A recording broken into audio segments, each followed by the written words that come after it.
3 বছর রিলেশন করে বিয়ের পর এমন একটা দৃশ্য চোখের সামনে দেখব কল্পনাতেও ভাবিনি। নিজের বর অন্য একটা মেয়ের সাথে এমন ঘনিষ্ঠভাবে দেখব সত্যিই ভাবিনি। নিজের চোখকে বিশ্বাস করতে কষ্ট হচ্ছে। যাকে এত ভালোবেসে পরিবারের সবাইকে ছেড়ে চলে এসেছি, সে আমাকে এভাবে ঠকালো। কিন্তু কেন? ও তো বলতো আমাকে অনেক ভালোবাসে। যদি ভালোই বাসে, তাহলে এগুলো কি? সত্যিই কি ভালোবাসতো, নাকি সব অভিনয়? না, আর ভাবতে পারছি না। আর দাঁড়ালাম না, নিচে নেমে এলাম। কাল আমি আদির জন্য পরিবারের সবাইকে ছেড়ে চলে এসেছি। বাড়িতে সবাইকে আদির কথা বলেছিলাম, কিন্তু কেউ আমাদের মেনে নেয়নি। আমাকে সবাই বলেছে আদি ভালো না, ওকে যেন বিয়ে না করি। কিন্তু আমি ওকে এতটাই ভালোবাসি যে সবার কথা না মেনে আদির মিথ্যা ভালোবাসায় অন্ধ হয়ে গেছিলাম। তাই তো আদির এক কথায় সবাইকে ছেড়ে ওর হাত ধরে চলে এসেছি। আজ আমরা বিয়ে করেছি, কিন্তু রাতে আমার জন্য এমন একটা সারপ্রাইজ অপেক্ষা করছিল, সত্যিই ভাবতে পারিনি।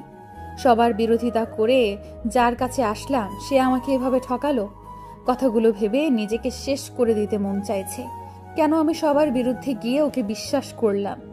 ভালোবাসার মানুষকে অন্য একটা মেয়ের সাথে দেখে বুকের ভেতরটা জ্বলে পুড়ে ছারখার হয়ে যাচ্ছে।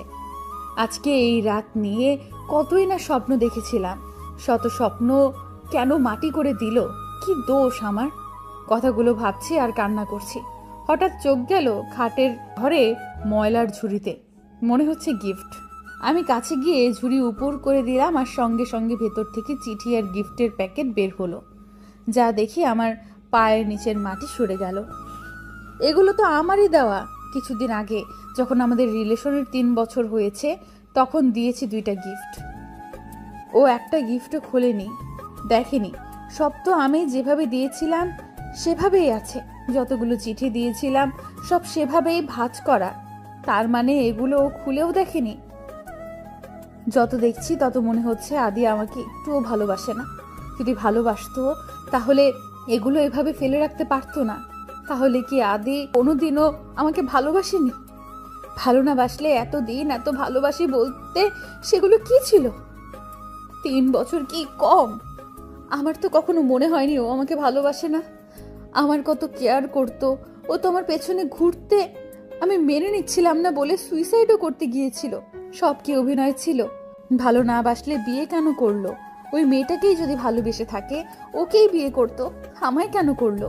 বসে কান্না করতে লাগলাম। এর উত্তর দিতেই হবে। কেন আমার সাথে এমন করলো? কেন?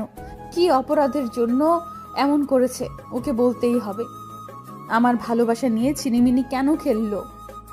হঠাৎ দরজা খুলে কেউ ভেতরে প্রবেশ করলো। আমি চোখ মুছে পিছনে তাকালাম। আমি এসেছি আমাকে এইভাবে দেখে একটু অবাক হলো না। স্বাভাবিকভাবে তাকিয়ে চোখ ফিরিয়ে নিল। কিছু না বলে বাথরুমে চলে গেল। আমি ভেবেছিলাম আমাকে এইভাবে নিচে বসে কাঁদতে দেখলে হয়তো কিছু বলবে, কিন্তু ওর স্বাভাবিক চাহনি দেখে মনে হচ্ছে ও এটাই চাইছিল। এটা ভেবে